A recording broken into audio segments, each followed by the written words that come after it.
Now I say this a lot, but how cool is this? This is Lieutenant Zach Farrell. This is Colonel Bill McPherson, the amazing Gene Kranz. You've never seen aerospace like this.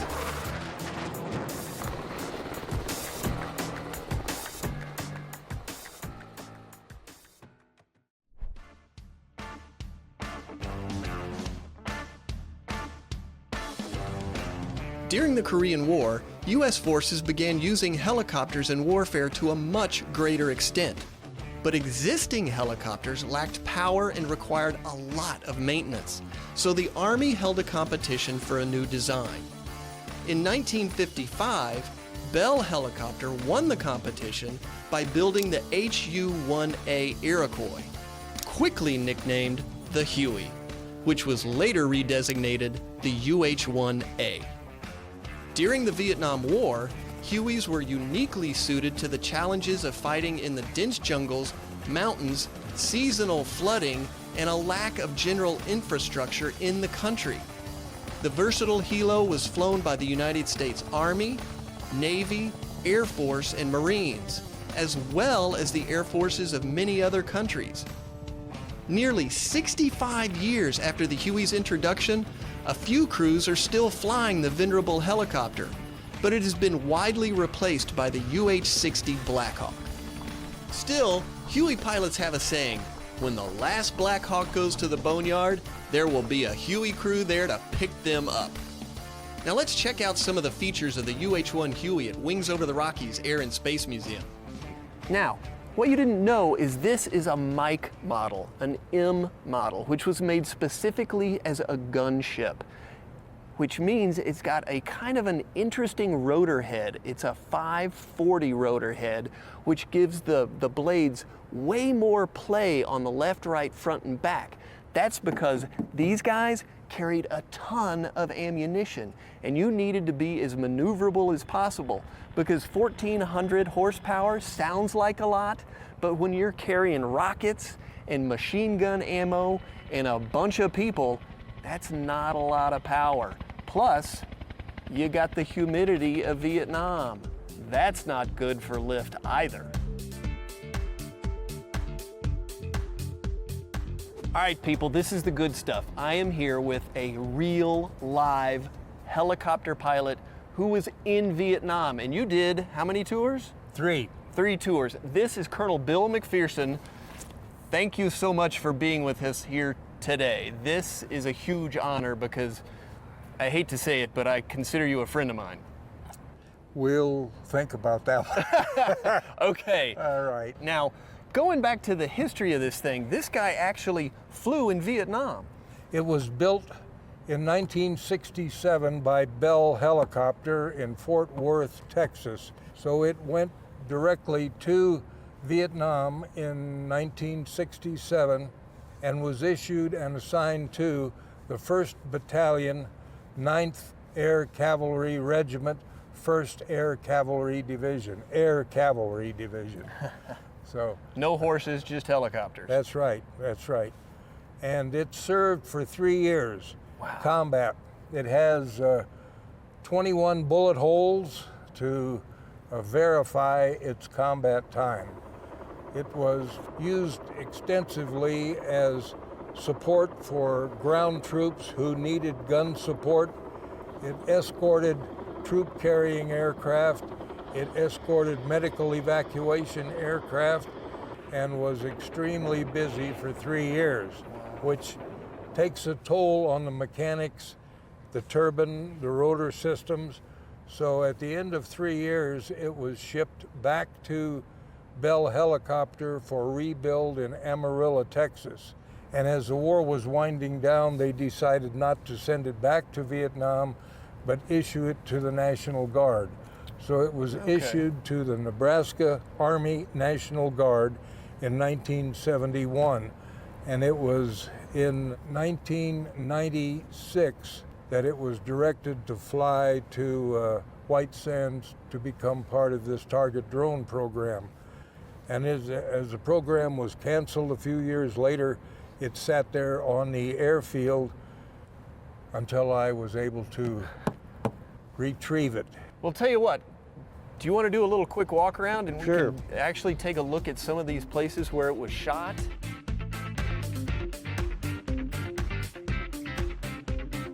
So what I did to illustrate the bullet holes, I put decals over the holes. So the decals or stickers are on the patch covers the holes. And you'll find all over the aircraft, there's 21, I believe, 21, 22 on the aircraft right now.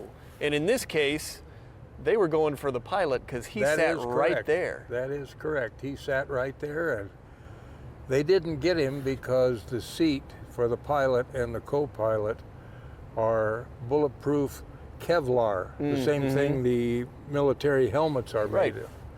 So he was safe. All right, so we discussed earlier this is a Mike model, which means it was purpose-built to be a gunship, and well, you can see it's loaded for bear. Down here are two M60 flex mount machine guns. That's a 7.62 millimeter machine gun, and they were actually on a mount, two on each side, that allowed them to move left and right and up and down. Not a lot, but just enough that you didn't have to really aim the helicopter as much as you would if they were a fixed mount. Now, inboard of the machine guns is something even scarier.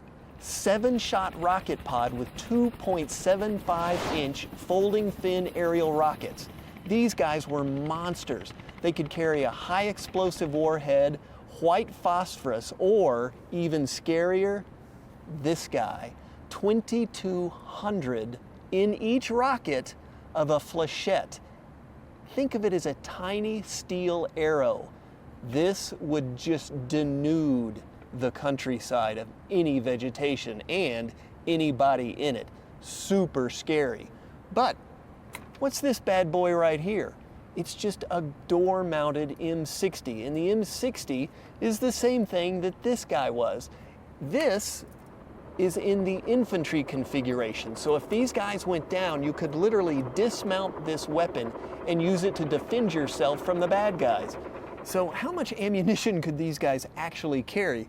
Well, for example, this box right here will carry 500 belted 7.62 rounds. A lot of guys would carry 80 to 90 of these boxes to feed these behemoths down here. That's a lot of ammunition.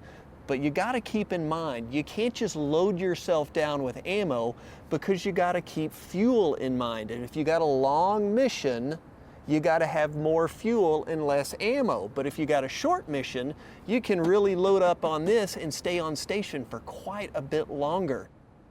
We are here with Lieutenant Colonel Ken Overturf. Thank you so much for being with us, sir. I'm gonna take this thing off my head. It's very cool though.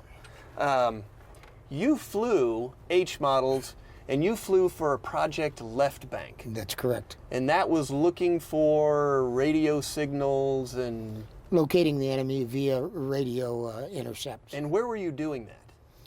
At that time, the 1st Cavalry Division, the unit that I flew with, was headquartered in Phuoc Vinh, Vietnam, in the War Zone C, right about the middle of South Vietnam. Okay. For our viewers, and especially me, can you take us through kind of what it's like, some tips and tricks on how to fly the Huey? Let's do a brief helicopter flying 101. Excellent. 3 maneuver controls on this helicopter.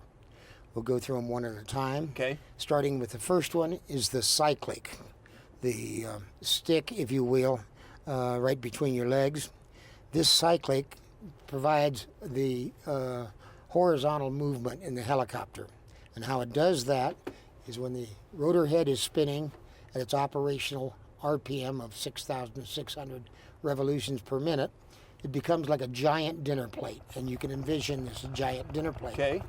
Now, with this cyclic, what you're doing is balancing that giant dinner plate. Tip the cyclic forward, the dinner plate tips forward, and the aircraft moves forward. Next control is the collective. This control gives your vertical movement capability. When you're ready to go up, pull the collective up, and it puts pitch in the blades of that spinning plate. Then we go to the third control, which are the anti-torque pedals.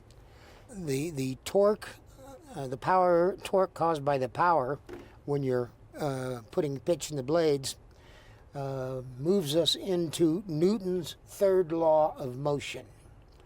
For every action, the rotor head spinning counterclockwise, an equal and opposite reaction, the fuselage would tend to turn clockwise. Okay.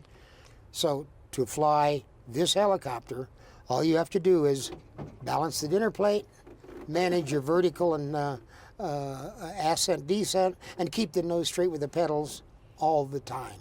Oh, well, that's not hard. Guys, thank you so much. Pleasure. Colonel Bill, Colonel Ken, it's always a pleasure to be with you. Certainly. But guess what? I'm going to go see what has taken the place, but will never replace the Huey. You got it. And that is the Blackhawk. In the late 1970s, the United States Army started replacing the UH-1 Huey with the UH-60 Blackhawk as their new tactical transport helicopter. Manufactured by Sikorsky Aircraft, modified versions of the Blackhawk have been developed for the U.S. Navy, Air Force, and Coast Guard. These have been designated the Seahawk for the Navy, Pavehawk for the Air Force, and Jayhawk for the Coast Guard.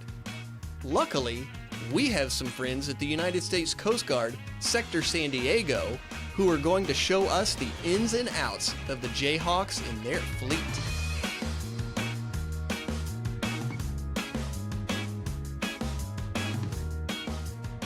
The origins of this station can be traced back to the 1930s, when the city of San Diego wanted to have a Coast Guard presence, given the increasing maritime traffic.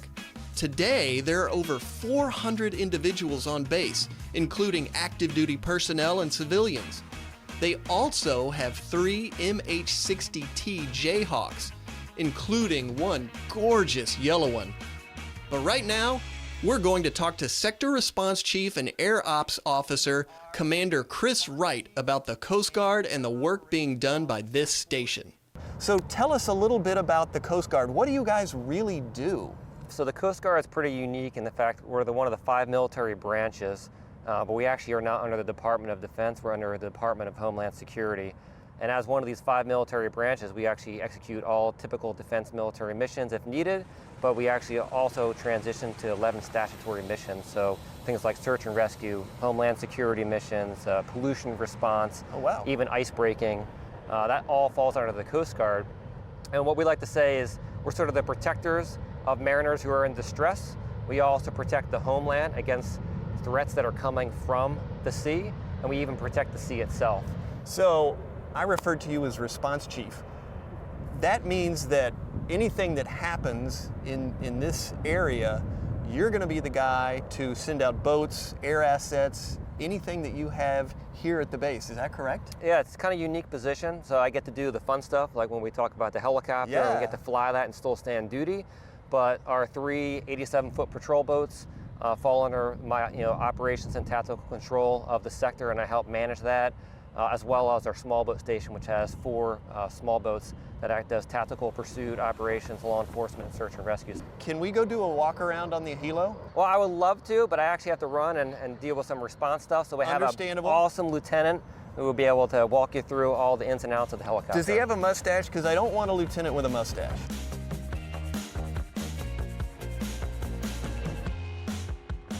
This is the helicopter I was talking about. This yellow guy. I love this paint scheme. It's not typical, and we're going to find out why. But how cool is this? Now, somewhere around here is a pilot that we're going to talk to.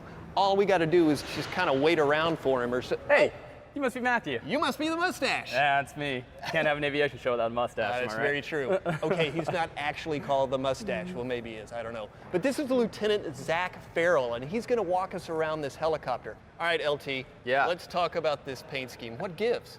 So, the Coast Guard in 1916 had its first flight. Okay, 2016, right here on our sweet patch, we celebrated 100 years of Coast Guard aviation. So earlier Coast Guard aircraft, they flew a yellow paint scheme. It's kind of like how the NFL will do a throwback color. Oh, Coast Guard's sweet. doing the same thing. Very cool. All right, so let's talk about the bird. Where do you want to start? Absolutely. So let's just kind of talk about the MH-60 as a whole. So, Okay. So the Coast Guard actually has two helicopters. They've got an MH-65, the Dolphin, and the MH-60 Tango, which is kind of the special that we're focusing on today. Right. And it's the Jayhawk.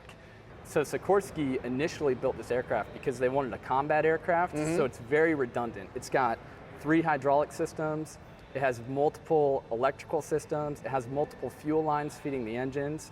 Whoa. The idea was you did not want this helicopter to be taken down when it's getting hit with enemy fire. Right. So very redundant, it's designed to fly into a combat zone, take on shots, put troops on the ground, get out.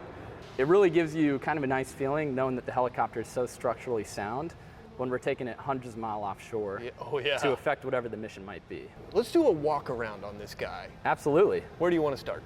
So let's start over here at the cabin door, and then Okay. we'll kind of just make our way around. Yeah, I like it. Literally right above my head Yes. is one of the engines. Yes, so one of two. One engine's capable of putting out about 1,800 horsepower. Whoa. In the event that the pilot needed a little more, we've got a switch that we can hit in the cockpit. It gives us about 200 more horsepower. It burns the engine a little bit, but it's just nice to know that the helicopter has that capability built in the event that you ever did need more power. So commonly people will ask, oh, is this a bomb or is this a torpedo? No, this is an external fuel tank, and we've got one on this side of the helicopter. If we were to walk around to the other side, there'd be 2 more. I think these fuel tanks and kind of our range and our capability is one of the things that sets the Coast Guard apart. We're capable of putting 6,000 pounds of fuel on this helicopter, which gives us about 6 flight hours, Wow. a range of about 600 miles. Theoretically, we could go 250 to 300 miles offshore. We could hover for about 30 minutes, enact a rescue, and then fly 250 to 300 miles back. What I would say happens even more frequently is we'll get a report of a person overboard or a flare sighting or a mayday, and we have to go and we have to search for these people. The other services, it's my understanding that they use the 60 is kind of like we're gonna go from A to B, we're gonna affect the mission. They don't need as much fuel. With the Coast Guard, any given day, somebody could sound the mayday off their radio. It comes to our watch standards, and now we found ourselves in a search that might last us 6 hours, 10 hours, 12 hours. And this helicopter has the capability to go out there, fly that entire search pattern, cover a large expanse of area, searching for whatever individual may be in need. And oftentimes, because we have that capability, it will end in a successful evolution where ideally we've saved somebody's life. That really does set you guys apart. That's impressive. Since we're kind of relating this back to the Huey, one of the big differences is the rotor system itself. So on the Huey, it was a 2-blade system. This is a 4-blade system. Yes. But there's another difference, and it's in the rotor head somehow? In the rotor head. Yeah, so the Huey it was a teetering rotor system. And so the rotor system would actually kind of teeter back and forth about the mast. And it gave that classic whop, whop, whop, whop, whop that you often correlate with, old movies on Vietnam or whatever it is. Platoons. So the great thing about the 60 is it's got a rigid rotor system. And so basically all the components are about one solid titanium hub, which is connected to the mast, and there's not any play there. So it's just a really solid rotor system. The benefit to that is it takes on various G loads a whole lot more effectively than the old Huey did. And it's just a much more stable platform. And then you mix that in with the stabilization systems that we have built into this helicopter, and this helicopter produces a very smooth ride. Speaking of UH-1s, we were in the cockpit of a Huey earlier, an actual Vietnam era Huey. That's awesome. I know that the cockpit has got to be different than that thing. Can we go check this one out? Yeah, absolutely. Let's move up to the cockpit. Yeah. This looks totally different than the Huey. Just a little bit. What's going on with all of these screens? So what you're probably used to seeing, what I imagine the Huey at the museum looks like, is you probably have steam gauges everywhere. Yep. A bunch of switches, probably not a lot of the electronics that you're seeing here. The good folks at Coast Guard headquarters decided to bring us into the 21st century. And so what you've got in front of you is you have 5 MFDs, multifunctional displays, and they will display all of our instrumentation. Additionally, we can pull up video systems while we search. We've got a camera underneath the helicopter that can aid in a search. It can pull up infrared imagery to pick up body heat if we're looking for a survivor. Wow. So we can actually control the camera from this joystick here in the center. Oh, no kidding. So either the pilot or the co-pilot can operate. It kind of swivels back and forth. The flight mech in the back, or the rescue swimmer, they actually have their own joystick as well as their own screen to where they can operate it and the pilot flies. It's all about divvying out tasks in the cockpit to make sure that you're the pilot flying, your primary job is to fly. I'm the pilot monitoring, or the safety pilot. My primary job is to back you up, to run radios, to make sure that the aircraft's safe. And then we've got a rescue swimmer who can be helping with the videography. We've got the flight mech who can be looking outside the cabin door. It's really like a cohesive team effort to make sure that the mission is done as effectively and as safely as possible. You fly these things. You probably know how to like start this bad boy up. Yeah, I might be able to give a peek. Andy, we good to pull some power? All right. So as we fire it up, it's a little loud. Yeah. Because there's a lot of electricity that's coming to each of these units. So the screen closest to you, that's your primary flight display. Okay. It gives you your airspeed, your heading, your attitude indicator, altitude. In the center, we like to keep all of our engine instruments so that the pilot can reference. I'm the co-pilot, I can reference. I can pull up a video display. And so right now, you can see your camera guy there in the back. Oh, that's so awesome. I've got him on our camera as he has his camera on us. All right, we're halfway there. Can we go fly? You know what? I think we've got something lined up. Oh my God. Yeah, let's go do it. Oh, let's get you geared up first. All right, even better. All right, let's go.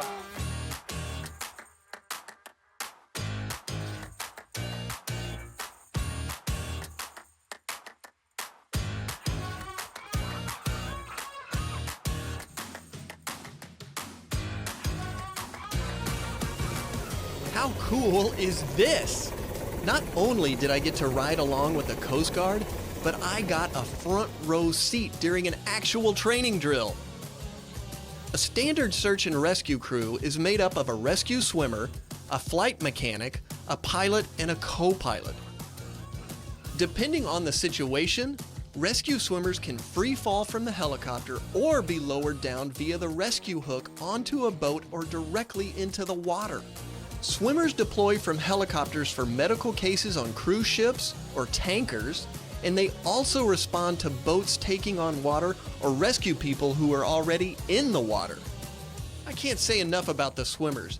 They're extremely well trained, focused, and mentally tough. I suppose you have to be to jump out of a moving helicopter. It's the most widely used American military helicopter of all time and the icon of the Vietnam War. Its legacy continues to this day, with the sounds of its blades still filling the skies. From taking a tour of the Huey at Wings Over the Rockies Air and Space Museum with the men who flew it, to riding along with the United States Coast Guard in the MH-60 Jayhawk, we've taken you behind the wings of the UH-1A Iroquois.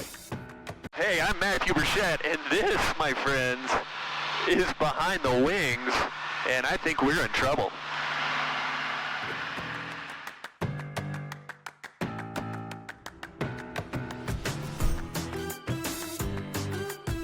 Now I say this a lot, but how cool is this?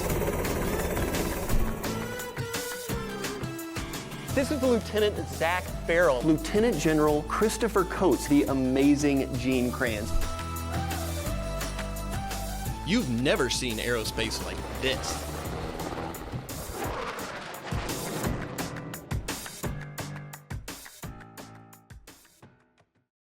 Hi, welcome back to Wings Over the Rockies. my favorite place in the world. You are gonna totally dig this episode because it's on NORAD. Now, what is NORAD? Well, we're gonna get to that in a minute, but let's do a little bit of a history lesson here. At the end of World War II, we had not been bombed by any power except the Japanese and shelled by the Japanese and German submarines. When you think about it, we got really, really lucky. We didn't have to go through any of the horrendous bombing campaigns that Germany, Great Britain, Italy went through. We just kind of sat back here, sheltered from the rest of the war by two gigantic oceans. Well, that started to come to an end in 1945. We quickly discovered that the Germans were leaps and bounds ahead of us in technology. The V-2 rocket, the America bomber. What was the best way to defend yourself in the late 1940s? Radar. We got with Canada and we started to develop a system that they called the DEW line. And it was actually 3 sets of radar. There was the DEW line, which was the distant early warning line, the Pine Tree line, and then the Mid-Canada line. Well, that was all great when we were worried about Russian bombers. But in 1957, when the Russians launched their first ICBM, the Intercontinental Ballistic Missile, things got a little bit dicey. So what do? You come up with NORAD. What does that mean? Well, that, my friends, is what we are going to discover today. The North American Aerospace Defense Command, you know it as NORAD, was first approved by the United States Joint Chiefs of Staff in 1957. At the time, it was called the North American Air Defense Command and had its headquarters at Ent Air Force Base in Colorado Springs, Colorado. Following construction of an underground facility at Cheyenne Mountain in the 1960s, NORAD's command post moved under the mountain to monitor the airspace over Canada and the United States. In 2008, NORAD moved its day-to-day operations to Peterson Air Force Base in Colorado Springs and redesignated Cheyenne Mountain as an Air Force station and the backup command center. Proceed and identify. Okay, Control. I have an identification. You won't believe it. It's you-know-who. Aside from assessing daily aerospace threats, NORAD is also responsible for tracking Santa with their NORAD Track Santa program. And so we use NORAD's standard equipment to track Santa, the stuff that we use to protect and defend North America every day of the year. To learn more about NORAD's mission, let's head over to their headquarters at Peterson Air Force Base and talk with the Deputy Commander, Lieutenant General Christopher Coates. So, what is the overarching mission of NORAD? NORAD's mission has always been the defense of our nations, Canada and the United States, or the defense of the homelands. What we've seen over the last year or two, and it's reflected both in the Canadian defense policy, strong, secure, engaged, and the U.S. national defense strategy, is that our nations, our homeland, is no longer a sanctuary. And we've noted that our adversaries, our potential adversaries, China and Russia in particular, have developed capabilities to be able to hold us at risk here in North America with very advanced weapon systems. By combining their capabilities, so they operate, as we would say, across different domains, both from at sea, holding our space assets at risk, operating in the cyber domain and the information domain. And then NORAD in our classic air defense mission is challenged, but in ways that we haven't been before, as all of these threats come together at once. And so we're in the midst of a transformation of NORAD, refocusing on our ability to defend the homeland, reduce that risk down to an acceptable level, really to be able to deter threats before they manifest themselves. One of the things that our sharp viewers, of which they all are sharp, are going to catch on is that I said NORAD is here at Peterson. Most people think Cheyenne Mountain. They've seen Stargate SG-1, they've seen all these Hollywood movies, and it's always in the mountain. Why have you guys taken yourselves out of the mountain and come down here? Well, first what I'd say is NORAD isn't just either in the mountain or here at Peterson. NORAD is all the way from Alaska down to Tyndall Air Force Base, and we even have people in Greenland at Thule Air Base in Greenland. So NORAD's bigger than just where the headquarters happens to be. Yeah. But you're right. For a long time, NORAD headquarters and our operations center was inside Cheyenne Mountain. After the events of 9/11, the role of NORAD expanded slightly to include the air defense of our internal air at the same time. It was seen to be more effective at the time to move the operations center out of Cheyenne Mountain, the principal operations center, into Peterson Air Force Base here in the basement of the building we're in right now. So we've operated here for about 15 years with the operations center, but we maintain the command center in Cheyenne Mountain. It's our alternate command center. We use it quite frequently to make sure that it's all up and ready to go, can do the job it has to do, and there's some reasons why Cheyenne Mountain was important and remains important for NORAD. What's your favorite part about the job? There's sort of two aspects. The first is the problem solving, and at the level that I get to see things interplayed, it's the strategic mixed in with the tactical. So what are our governments expecting of us? What are the resources we've been given, and how do we balance that with what's happening globally? And ensuring that we're at the right place at the right time, providing the right information to our decision makers. Secondly, and perhaps what matters the most, is we're here protecting our nations, our homeland. And so while military operations everywhere are important, the job we get up for in the morning is making sure that our citizens are safe. And that's super, super rewarding. So one of the things, if you're in the military, if you're a sports person, you know that constant training is what keeps you sharp. And you guys are constantly running training exercises here in what you call N2C2, which is kind of where everything happens, and we have been lucky enough to be told that we may be able to go down there.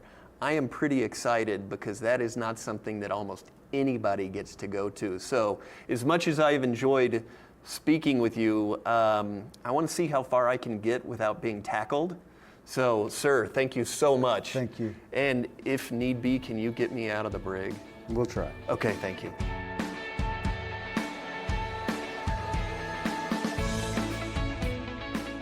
What does N2C2 actually stand for?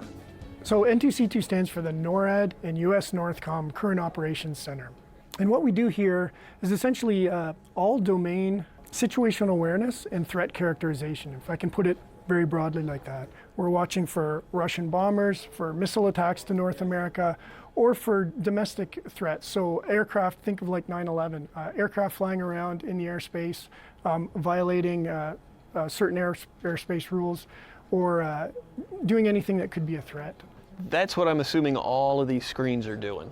So what are we looking at up there? Unfortunately, we can only show you the unclassified stuff that we normally do. Normally we work at a much higher security level.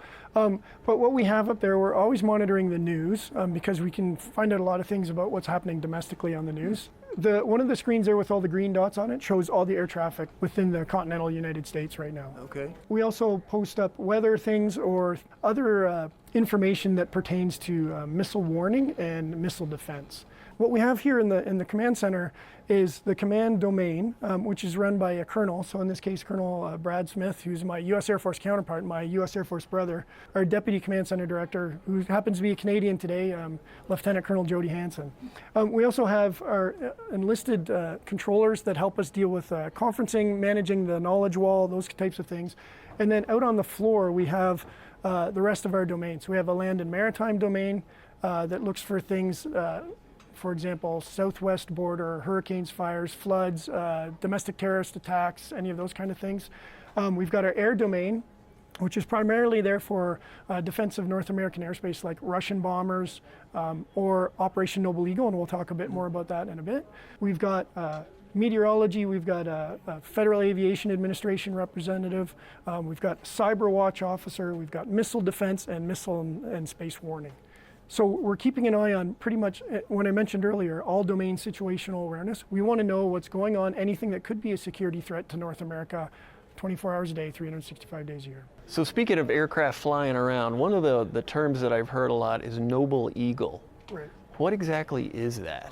Operation Noble Eagle is an operation that's been in place since 9/11, where NORAD has a role of defending North America from any aerospace threat like that. So an aircraft that's hijacked, people that are lost or causing potential disruption to air traffic flows, those types of things. So in reality, how often does that happen? A lot more often than you think, actually. Most of them are general aviation aircraft that don't really pay attention to the rules or the notices that are out there, but on average about 3 to 5 times a week. Whoa, that's way more than I would have expected. So what happens when something like that pops up? Then what will happen is that region will give us a call and say, hey, there's something weird going on. We may have a conversation about it, or they may just say, hey, we're scrambling fighters, we're reacting to this. And then we'll do what we call ringing out an Operation Noble Eagle conference. And what we do is we make sure that we get the right people with the right information. If we can't talk to them on the radio, then we'll try and intercept them with fighters or helicopters, depending on how fast and how high they are. 9 times out of 10, what does it turn out to be? Just some guy not reading the NOTAMs, just not paying attention, not talking to the tower? I would probably say 99.5 times out of 10, that's usually what it is. Particularly if the president's traveling or if it's a temporary flight restricted area that's not normally there. So we have a Super Bowl in Atlanta. People that normally fly around Atlanta aren't necessarily used to suddenly having more airspace restrictions. So if they're not reading the NOTAMs, they fly through the middle of the temporary flight restricted area, then we'll take action to make sure that we keep it secure. So we're lucky enough to be here on a day where you're going to run an exercise. And we would love to be a part of that and watch. Is that okay? Absolutely. We run exercises all the time. The crews are highly proficient at it. They do this stuff every day, day in, day out, and they're really good at it. All right, let's go.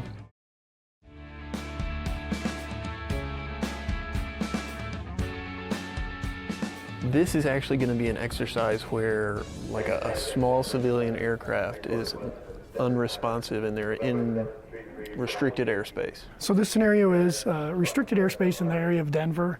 Beechcraft Baron is squawked 7500, which is a hijack code, and is unresponsive, and we're going through the steps right now. So, okay. Based on track location and heading, we're going to request military assistance at this time. So if you look up on the screen, they've highlighted the track that's flying. The red circle is showing the temporary flight restricted area. All right, Connor's tracking. EACs, please ring out and exercise ONEC long pull. Copy, exercise ONEC. Still access ONEC. So an Operation Noble Eagle conference is the means that we use to share information between all the involved security agencies. So that's ONEC. Right, okay. So that's what ONEC stands for.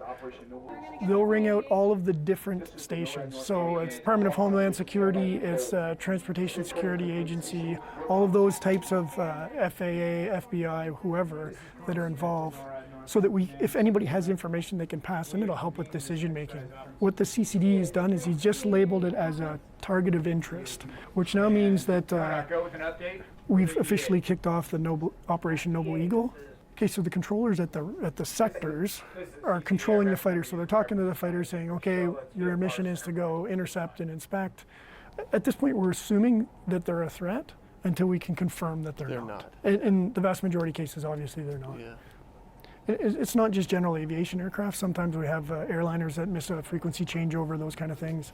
Those ones are tricky if they're going into Washington, into Reagan National, like right downtown. They're on flight plan or they're on a standard arrival. They got 150 passengers in the back, but they're not talking to the right people. We start to get a little bit nervous. Like, we're expecting he's going to roll it onto his frequency, expecting to talk to tower, and he's not. Realize he's on the wrong frequency, and then everybody kind of switches over, and then we breathe a sigh of relief, right? But we're always ready to react because we never know, right? Yeah. 9/11 showed that we have to be ready to react at any time. At any time. But what we'll do is, depending on the speed of the target, if the F-16s, they'll do an identification and say, okay, in this case it's a Beech Baron, here's what I see in the cockpit. You know, the guy's slumped over the controls, or I see a bad looking dude with a gun, or whatever the scenario happens to be. We're a minute away. Now we're prepared to see what the fighters are going to tell us to help build situational awareness. Okay, is this really a bad guy? What's going on? And keep up with the exercise. With the information that was provided in the aircraft originally planning to squawk 7700 for an emergency with smoke in the cockpit, we would like him to divert to Fort Morgan Municipal Airport to the east. So the fighters intercepted, got his attention. He realized he squawked the wrong code, passed, back talking to air traffic control now, so he's in contact compliant. And we've kind of done our part of it, and then the FAA will deal with, making sure he gets safely on the ground and diverting him, that kind of stuff. So at this point, will the 16s break off, or will they actually follow him to Fort Morgan?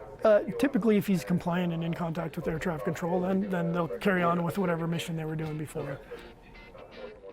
All right, the training exercise is complete. But you know what's cooler than seeing an intercept from inside into C2? Seeing it from the skies! Get ready, because I'm heading up with pilot Alan Wimmer to experience an intercept by an F-16 from the cockpit of this Cessna 182. Yeah, great day to fly. Oh, beautiful. So we're flying with Alan Wimmer today, and Alan flew F-16s for the Air Force, but tell us what you're doing now. So I retired from the Air Force 3 years ago, and I took a job as a civil servant, so now I'm a civilian employee of the Air Force. I work at headquarters NORAD, North American Aerospace Defense Command, that's what your episode is about. And one of the duties that I perform there is to be part of what we call the Baron team, as in Red Baron. Oh, yeah. We go out and play the role of a bad guy to try and train our air defense units, as well as periodically do evaluations of their performance. So who are we going to be today? So today we are simulating some civilians who are out enjoying a beautiful day. We're out flying to a destination or just flying in the local area, and we're unaware that a temporary flight restriction has been put up.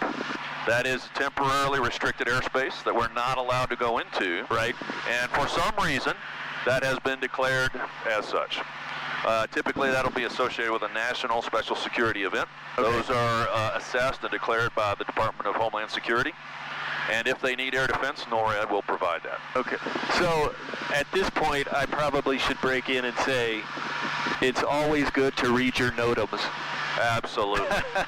Those temporary flight restrictions will always be posted in the NOTAMs. Let's just go ahead and make the FAA happy and say, absolutely. Pilots, please read your NOTAMs. Accidents happen. Humans are what they are. Yes. So our aerospace warning mission is to detect anybody that's coming along.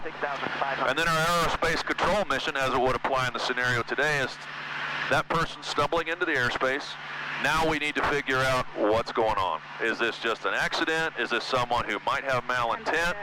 Is it someone who's going to comply with our instructions, yes or no? And then the scenario will play out from there. Do we have a medical emergency? I mean, Who knows? And so we'll train the pilots at Buckley. We'll train to all sorts of those. We'll train to an incapacitated pilot with someone who's not a pilot, who's now flying the airplane. Yo, I need help. Yeah. And they're happy to have it. We'll train to a student pilot who's lost. I don't know where I'm at. I'm getting low on fuel. Can you please help me find a piece of runway to land on? Then we'll train to drug runners. We'll train to folks who are trying to do something illicit or illegal and not compliant. And then we'll train to the person who literally has malintent. I think a lot of people are aware that intercepts happen, but I don't think they're aware that they happen with small aircraft like this. I don't think they're aware either, but with the small aircraft, it's just not something that you see or hear about very often. So in general, are they going to be kind of at our 10 or 11? Well, you're not going to see them by intent until they want you to. So in general, they're going to approach from behind. Most civilians are cruising along out the front of the side. Most of them aren't checking six. Doing the scan. And so they're going to approach from our left side. And the first time they approach us will most likely be to take a look at us, read a tail number, verify who we are, relay that data to the command and control authorities, and tell them, first off, what they're seeing. Who is this? What are they doing? What do they look like? Do they look like they have a problem? What's the tail number? Immediately, DHS is on that conference, as you saw the Operation Noble Eagle conference from the command center. DHS will be on there as soon as somebody gets a tail number. The FAA and the DHS are both running that. They know who owns it. They know where that airplane's been, what it's done, what that pilot's done. And so we'll begin to assess what we think is going on here. The command and control authorities will begin that assessment based on all of that data. Aaron, 261, we are ready in the east and we are weapon safe. Copy, weapon safe. Baron is ready in the west. That's what I want to hear. Lights on. Okay, here we go. We're playing out the scenario now. Okay, here we go. Guard, this is 262 Armed Air Defense Fighter. There's your call. Aircraft southeast of La Junta, 9,000, track 041, 20 nautical miles south of La Junta. You're approaching restricted airspace. You're ordered to turn left and north immediately. Contact ATC on 123.1. If you do not comply, you may be fired upon. That is a blanket warning. They're trying to contact us on the emergency frequency. So per the scenario today, we're not listening. Yeah. Okay, so they're going to have to take some additional measures to, number one, let us know they're here, and number two, gain our compliance. So we're either not monitoring guard, we're ignoring, we have a bad intent, a medical emergency, or we're simply unable to comply. Here he comes up our left side. Again, normally I wouldn't be looking behind me as a civilian. he's rocking.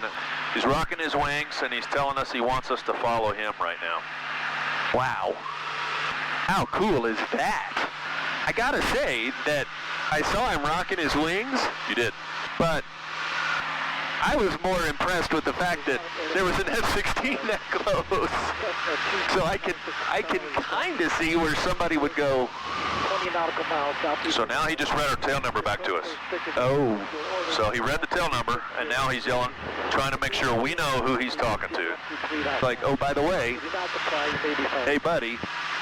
So we're going to let this go a little further here. I'm not up on that frequency yet. I'm playing out the role of the conversation we just had, where that's pretty cool. I've never seen that, but I wish I had my camera out. And let's see how they handle it.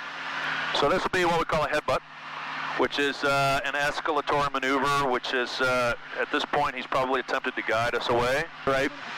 We have not complied. Now he's going to go across our nose, which is generating a traffic conflict to make the point to us that there's a problem here. You need to follow me right now.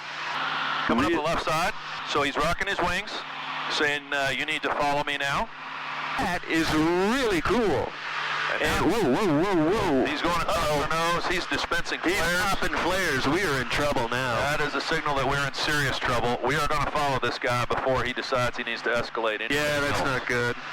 While it's cool to see an F-16, that probably means we're doing something wrong. Means we have done something wrong to make him rejoin on us, and so we're going to comply with whatever he needs us to do at this point. Hey, this has been an awesome day and an awesome flight, and we have seen some things that not everybody gets to see, which is probably good, because if you saw what we did, you've done something wrong. Again, read the notice, people. Alan, thank you so much. Our pleasure. This has been a great flight. And thank you to the men and women of NORAD, keeping us safe 24/7, 365. Great job. And Buckley and the 120th. You guys did a great job today. It was really fun to see you close up. Hopefully, I'll never have to see it again. If there is an aerospace threat to North America, they are prepared for it. With headquarters in Colorado, NORAD ensures the air sovereignty and coordinates the air defense of the entire continent. From watching a training scenario from inside NORAD's command center to jumping into the cockpit of a Cessna 182 to experience an F-16 intercept, we've taken you behind the wings of North American Aerospace Defense Command.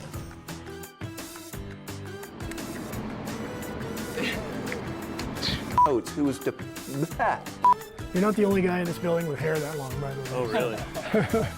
You're also a natural on camera. You want to join the team? I'll do whatever you need me to do.